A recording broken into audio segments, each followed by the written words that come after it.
what's up, SBUs? We're so glad you're here. Skylar, Stone, and man, I know that it's unfortunate that we're only online today, but we're excited that we can still meet together. So as always, we want to have an environment of fun and engagement. Always. So we want to start a lively debate. If you're with your friends, or if you're with your small group, or maybe you're just watching online, you want to drop some stuff in the comments. Like, we want to know from you right now about this whole thing. Is it too early for Christmas? Drop in the chat. Stone, is it too early for Christmas? Absolutely not. Christmas begins November 1st. Here's the thing, I think you can play Christmas music year round. I think the tree may be November 1. Okay, I'll say my tree's up right now. But here's the deal, Thanksgiving is really a 2-day holiday. It's Thursday and Friday, a small thing wrapped around the 2 months that is Christmas, okay? That's true. That's my opinion.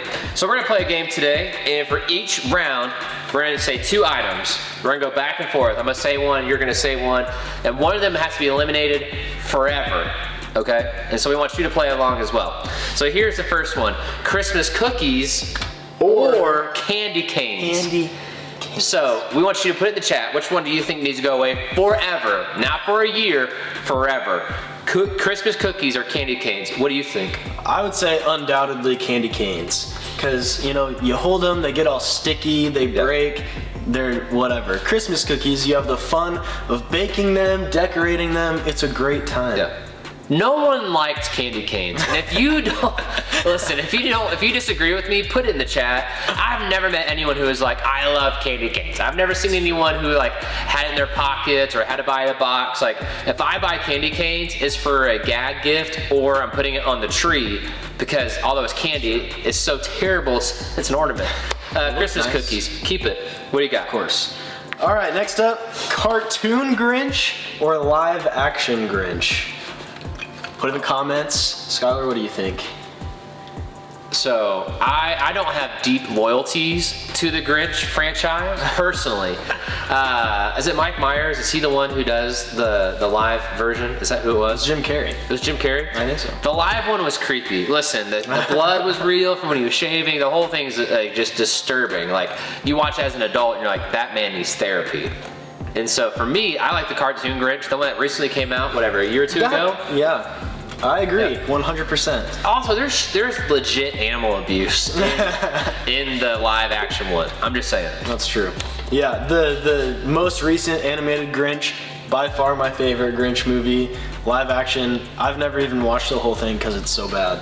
So. It gave him nightmares. It did. I would cry. I still cry every night to this day solely because of the live action Grinch. Well, all right. So which one needs to go away forever? Snow, or every fireplace in the world? See, that's tough because I really enjoy both of these. But personally, for me, I would go with the fireplace because, I mean, I love snow. It's great. It's fun. Fireplaces, I never used a fireplace like consistently in my home until like last year. Yeah. And I get hot easily. So like, I would keep snow, get rid of fireplaces. I want to lay down some theology for you today. I think snow is the evidence of sin. There is no way Adam and Eve are walking around the garden with God before sin, imperfection, and there is snow. I read no scriptures of God with Eve making a snowman. I don't see that. I don't see snow angels with Jesus. I don't see that. So I think snow, 1, is sinful. 2, it is terrible. I don't want frostbite. I don't want, no, listen, I don't need it. You don't need it. Fireplace, s'mores in your house. Let's go. Done. Don't at me. The next one. Maybe. Oh, dude, this is good. All right. Oh. You just did that one, didn't you? Or did I do it? I think you did it. I did? All right, you go. You go. All right. Christmas lights or ugly sweaters? Has to go away forever. Forever. Perhaps even 5 ever. 5 ever, dude. Listen, 5 ever is my jam.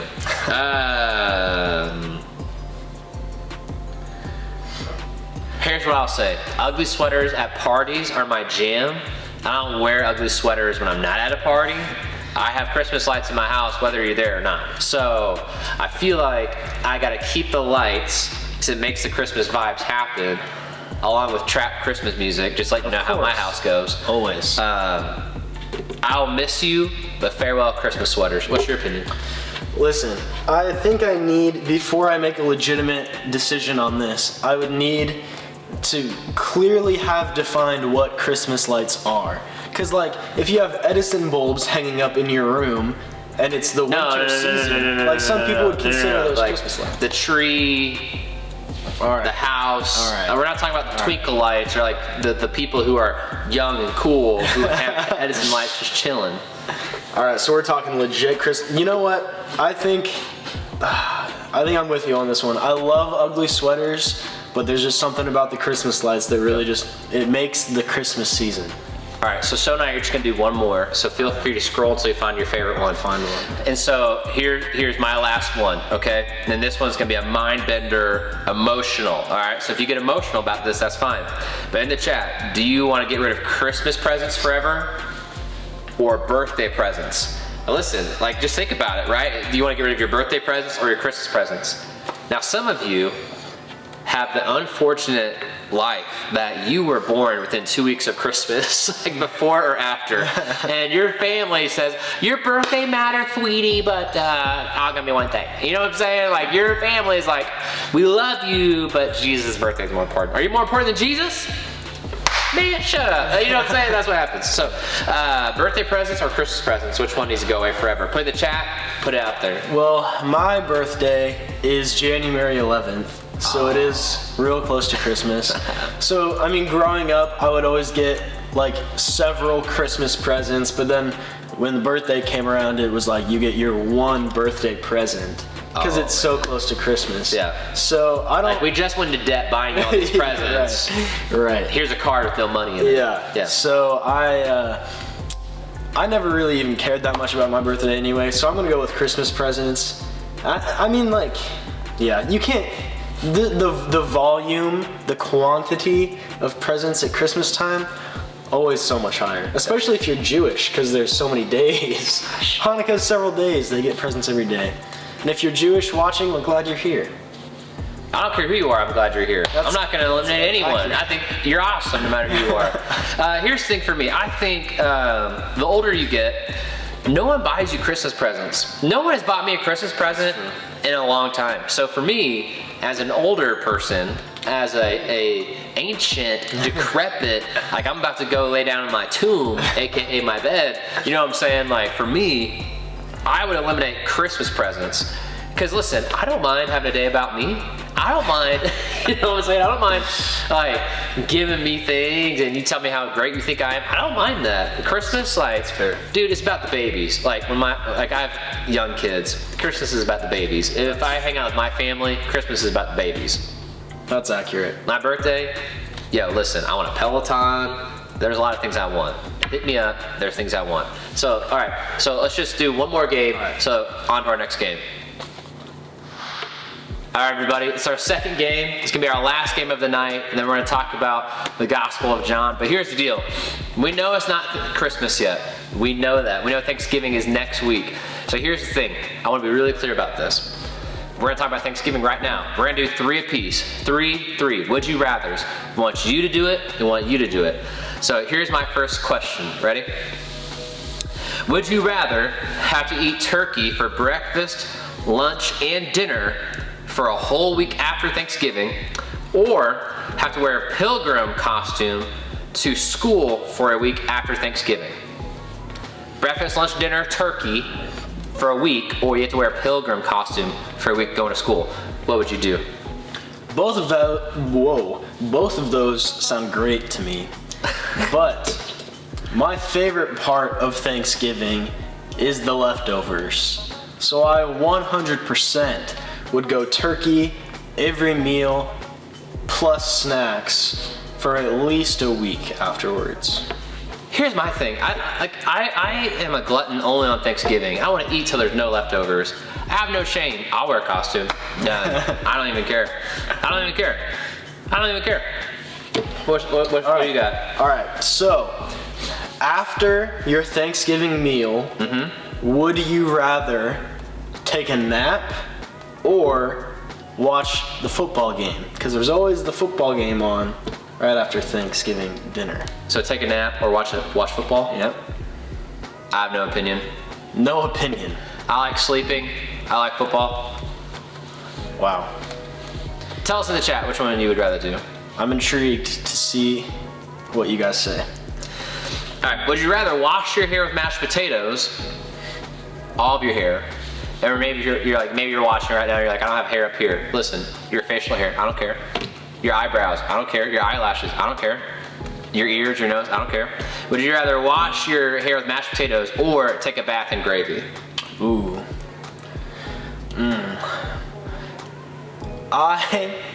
I would take a bath in gravy, I think. Because my hair is very important to me. But if you take a bath in gravy, isn't your hair gonna get gravy? Do you wash your hair in the bath? I don't know, I'm not 2 years old, I don't take a bath anymore. I think baths are for children. I think if you're small enough for me to put you in the bath, like my 4-year-old son, you're taking a bath. I think once you're an adult, or once you're a 9-year-old or 10-year-old, or once you're in middle school, why are you, no one's making you take it, why? Listen. No. Baths are relaxing, they're nice and cozy. No shame if you take baths. My second question is actually Yeah, why don't you just move on? It's actually very similar. Would you rather take a bath in cranberry sauce or gravy? I'm gonna be honest with you, I don't know what cranberry sauce is. What is that? It's essentially just take like cranberry juice, but make it like thick and syrupy. I'm gonna say gravy because I don't know what he's talking about. I don't know what that is. I don't know. I don't want to know. I'm out. I'm gonna do gravy. My last one, and I think I know what everybody would say. Would you rather eat Thanksgiving dinner with your family or eat Thanksgiving dinner with 3 celebrities of your choice? Ooh. Guys, think about it. Thanksgiving dinner, it could be you, the long table, guaranteed no one gets corona, right? Everyone's there chilling, or you and 3 celebrities. What are you doing? Drop in the chat. And if you choose the celebrities, I want to know who the celebrities are. Just be honest. What would you do? I would probably go with the celebrities. Who's at the table though? I would say me, of course. Avril Lavigne. This is true. Kevin Bacon.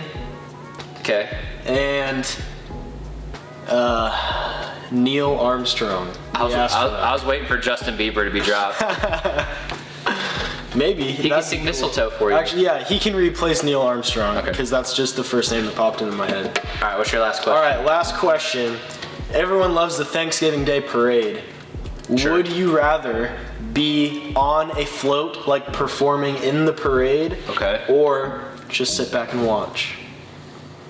Guys, I don't know if you know this. I have no shame. I don't mind being the center of attention. I would rather be on the float, Ferris Bueller style, Yeah, like vibing, than at home chilling. I would agree. Love a good parade. Yeah. All right, let's jump into our message.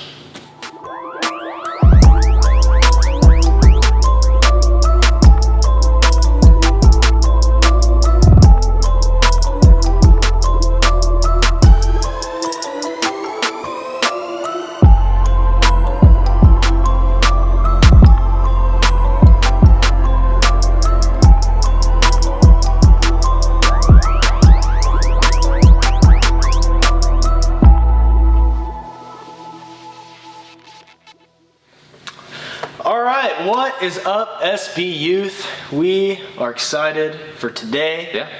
These past few weeks, we've been going through John in our series Before and After. Today, we're going through John 6. We did 4 and 5. So logically, today is 6. Chronologically. Chronologically. Would you look at that? But first, you did get me. But first, I want to talk about gifts. So I want you to put in the chat what your worst gift you've ever received is. Skylar asked me what my worst gift ever received is.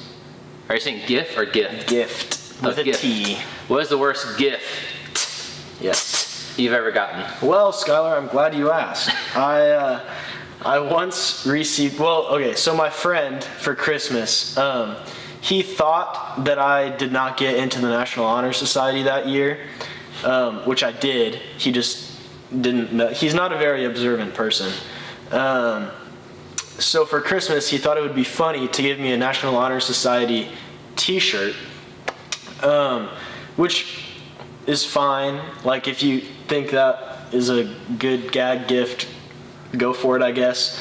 But it was also like, there were like holes in it, and it was like clearly not a new shirt. Yeah. So it was just weird. His joke didn't work because he was wrong. So that definitely on the lower end of the worst gift I have ever received. But I want to hear what your guys' worst gift you've either given or received has been. Yeah, given or received. Put it in the chat. Because either way, it's a good story. That's true. But we'll get more on gifts later. But for now, we're going to jump right into John chapter 6, starting as you always should in verse 1. Yeah. So, it says, after this, Jesus crossed over to the far side of the Sea of Galilee, also known as the Sea of Tiberias. A huge crowd kept following him wherever he went because they saw his miraculous signs as he healed the sick. Then Jesus climbed a hill and sat down with his disciples around him. It was nearly time for the Jewish Passover celebration. Jesus soon saw a huge crowd of people coming to look for him. Turning to Philip, he asked, "Where can we buy bread to feed all these people?" He was testing Philip, for he already knew what he was going to do. So, basically, setting the scene, Jesus is walking, he's with his disciples, and all of these people start like following him. Thousands of people, because they see all this crazy stuff he's done, all of these miracles, all of this stuff that is clearly not normal. So they're like, this guy is worth following, so they follow him. Same stuff we've been talking about the past few weeks, all these awesome miracles and stuff he does. So he gets this following, and they think like, we're going to need to feed these people because they're going to be hungry. Right. They can't turn them away. So, Which, drop in the chat if you get hangry. always. All right, I can just imagine, right? Jesus is alive in the flesh. Miracle, thousands of people just following him. And you can just probably sense the hangry coming. You can probably see on some people's face the hangry coming. Yes. So go ahead and put it in the chat if you get hangry. Do you get hangry? I get a little hangry. I do. From time to time. I usually keep myself fed pretty well. Yeah. But I do get hangry at times. But then if we keep reading, Philip replied, "Even if we worked for months, we wouldn't have enough money to feed them." So they need a lot of food, obviously, and it's like a ridiculous amount. So there's no way they're able to get all this food in like the 2 minutes it'll take for all these people to come up to Jesus. You can kind of imagine, right? It's thousands of problems. They feel like it's too much for them, and they're starting to freak out a little bit. I don't know about you, what you're freaking out about, but we'd love for you, maybe don't put it in the chat, just think about it, like, what is the thing that you're looking at and there's thousands of little problems? Because these guys they're starting to get really concerned. Yeah. They go to Jesus, and then we'll just see what happens. Yeah.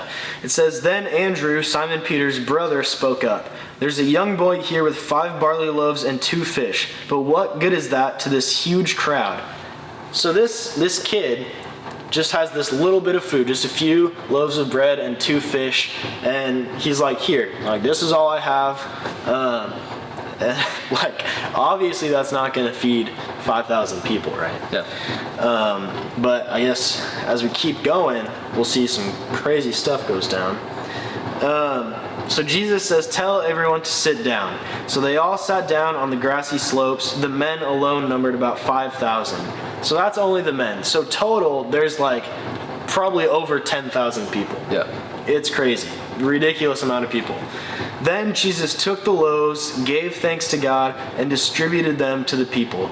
Afterward, he did the same with the fish, and they all ate as much as they wanted. After everyone was full, Jesus told his disciples, "Now gather the leftovers so that nothing is wasted."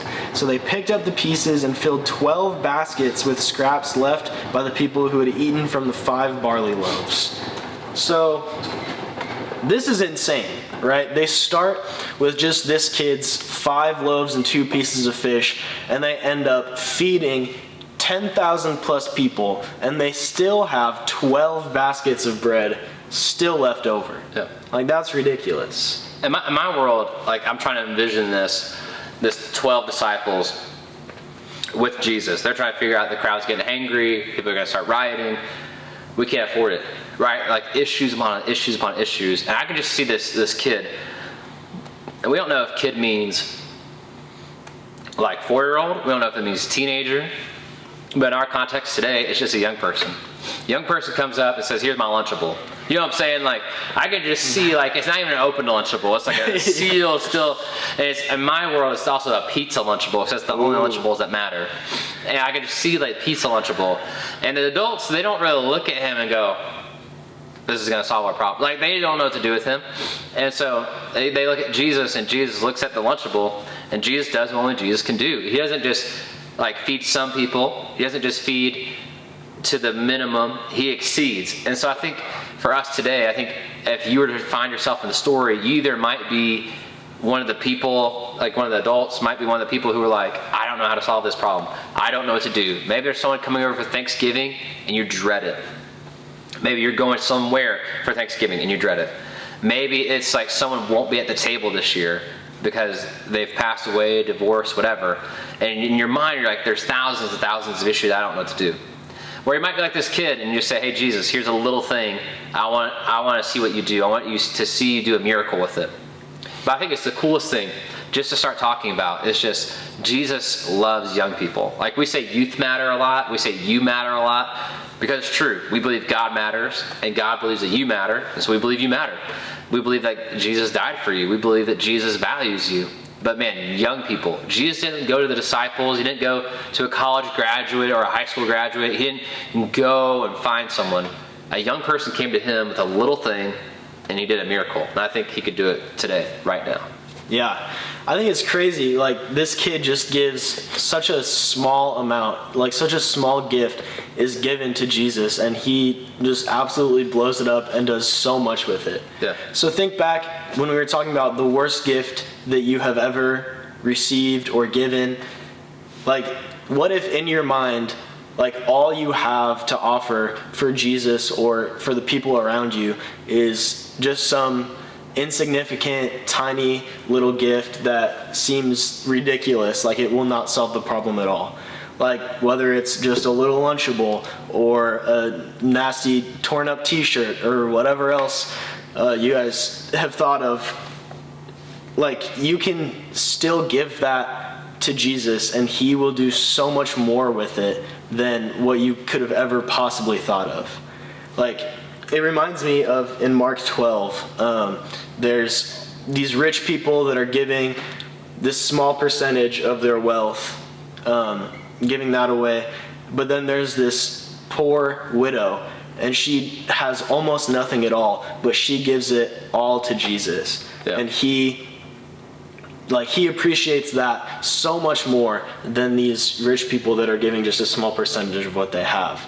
So if you are just like this little kid and you have something so small and it just seems so insignificant and you don't think that anything can be done with that, like, give it to God, trust God with that, and he can completely blow past your expectations. He can completely change lives with the smallest, most insignificant little thing. Yeah. Like, look, in this story, this kid gave such a small gift to Jesus and it influenced 10,000 people. Right. That's insane. So if you have the smallest little thing, if it's like a skill you have or like just something you've been thinking about that you want to share with people, like, just do it. Just go for it. Give that to God. Trust God with it, and just watch at the incredible miracles he's able to perform with just that little bit that you have to offer. Yeah, I know some of you guys, your schools are going online learning only. Your family might be going wild one way or the other. The election just happened. Like, there's a lot going on. There's a lot of people who are concerned. And I think it's easy to look at the thousands of problems and to stay there. Mm-hmm. Or like you feel like your worry or your anxiety is so high. So my thing, I would say, like, practically, how do we respond is to give something to Jesus. Like, Like you might be like, man, I want my family to know Jesus. I'm the only Christian, but I'm scared. It's like one thing you can give to Jesus, honestly, is your time. And so for me, when I know I'm gonna be around people who don't believe in Jesus, I spend extra time ahead of time memorizing Romans 1:16. And Romans 1:16 says, "For I am not ashamed of the gospel. It is the gospel of power." And in my mind, I'm just memorizing it. So when the attacks are coming, I remember that and I still speak. Or for some of you guys, you don't connect with God in prayer. You don't connect with God through His Word. I think a great thing you can do is just start reading the Gospel of John. And John's just a biography of Jesus. It's just the story of Jesus written down by a guy named John. And in fact, we want to do this with you. And so we're going to be posting some videos, some images, some different things to help us walk through John for the next couple weeks. Because if maybe like us be online only today is really unfortunate for you, because man, you just wish you had connections with people. Man, reach out to your group, reach out to some people. Or maybe you were like, this was going to be like me getting ready to go do Thanksgiving. Well, Jesus is still with you. You know what I'm saying? And so I think for us, like you may feel like it's a small thing, but I think you can still give it to Jesus. Maybe it's like you're going to pray at Thanksgiving meal. You know, like it can be literally anything. It could be your skill, it could be your talent. As you were talking about like 10,000 people, I thought about social media. Mm-hmm. Like what if you use your social media account to tell people they matter to God during this time? What if you posted scripture? What if you posted truths? What if you posted your story? Like what if you actively use your social media account, something that's small, it's just passwords on a phone. It's just images on a phone. And what if God moved through that to affect 10,000 people to hear about the gospel? Yeah. So just real quick, go ahead and put in the chat if you've already done all your Christmas shopping. Ready, set, go.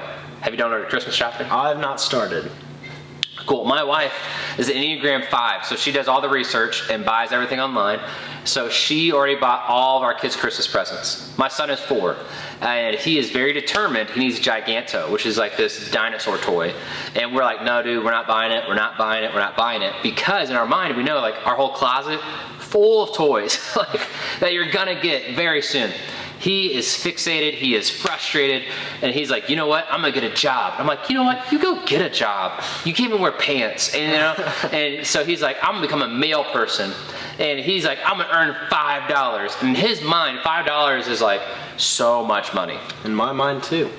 Oh my gosh, calm down.